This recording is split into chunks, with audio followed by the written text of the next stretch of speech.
बिस्मिल्लाहिर्रहमानिर्रहीम। अस्सलाम वालेकुम नाज़रीन। ईद से पहले अपने बालों की चमक को वापस लाएं, अपने बालों की रौनक को वापस लाएं। अगर आपके बाल खुरदरे बेरौनक हो चुके हैं या करली हो चुके हैं तो आप इस टोटके का इस्तेमाल करें जो मैं आपसे शेयर करने जा रही हूँ।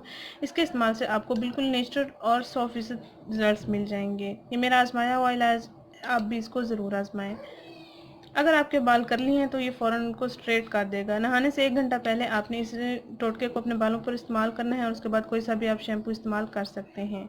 इस टिप को तैयार करने के लिए, इस टोटके को तैयार करने के लिए सिर्फ आपने 2 चीज़ें लेनी हैं। एक आपने अंडा लेना है और दूसरा आपने बादाम का तेल लेना है। 1 अदद अंडा लेंगे, उसको आप अच्छी तरह से फेंट लेंगे। उसमें आपने 2 चम्मच रोगान बादाम यानी बादाम का तेल आपने इसमें ऐड करना है। अच्छा सा मिक्सर तैयार करके फिर अपने बालों पर इसको लगाना है और साथ साथ कंघा फेरते रहना है ताकि तमाम बालों में अच्छी तरह से ये जज्ब हो जाए। आइए इसको बनाते हैं। जी, 1 अदद मैंने अंडा लिया है, इसको मैंने फेंट लिया है अच्छी तरह से। अब इसमें मैं 2 चम्मच आलमंड ऑयल यानी बादाम का तेल इसमें ऐड करूँगी।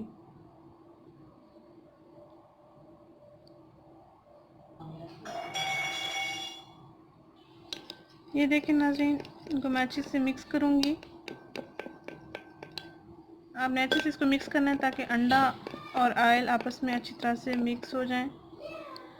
और उसके बाद आपने अपने बालों पर लगाना है, साथ साथ हल्का हल्का कंघा फेरते रहना है ताकि तमाम बालों में अच्छी तरह से ये लग जाए। और 1 घंटे तक आपने इसको लगा रहने देना है। उसके बाद आपने बालों को वॉश कर लेना है किसी भी शैम्पू से। अगर आप डेली इसका इस्तेमाल करेंगे तो आपको डेली रिजल्ट्स मिल जाएंगे अच्छे। अगर आप हफ्ते में 2 से 3 दिन इस्तेमाल करेंगे तो भी आपको बहुत अच्छे रिजल्ट्स मिलेंगे। ये नेचुरल रेमेडी है, इससे आपको बहुत अच्छे रिजल्ट्स मिलेंगे। इसके कोई साइड इफ़ेक्ट्स भी नहीं हैं, आपके बालों को खूबसूरत शाइनी चमकदार बना देंगे।